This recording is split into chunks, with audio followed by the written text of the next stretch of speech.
think that sex itself, when we really think about it, of course we can look at it at different levels. On a biological level, it's really about procreating, continuing the species. On a relationship level, it's really about, can be about really giving and receiving love. And on a sacred level, it's really about using our sexuality, being aware of our sexuality as a vehicle for bringing in literally more light into the body, reaching enlightenment, whatever that means for us, but in a real way, using our sexual energy to support us in opening the heart, in reaching more towards what spirit is for us. And I think this word sacred is a really individual word. And I would really invite you to look at what is sacred in your life. Maybe your relationship with your children, maybe your own religious affiliation, where you find God, where you find Goddess, where you find whatever you call that higher awareness, that higher consciousness. And what I'm inviting you to look at is to really consider sexuality in that context as well. There's a lot of different reasons that we engage in our sexuality. And one of the beautiful things about the Tantric path, in my opinion, is embracing all and rejecting nothing.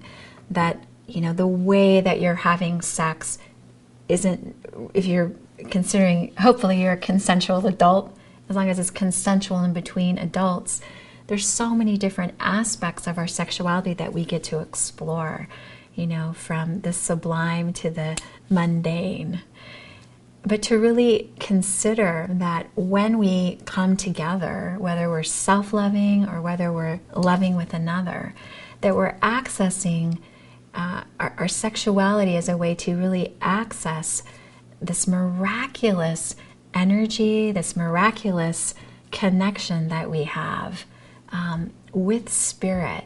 If you think about it, sexuality creates life itself. There is no more potent energy that we possess in our bodies.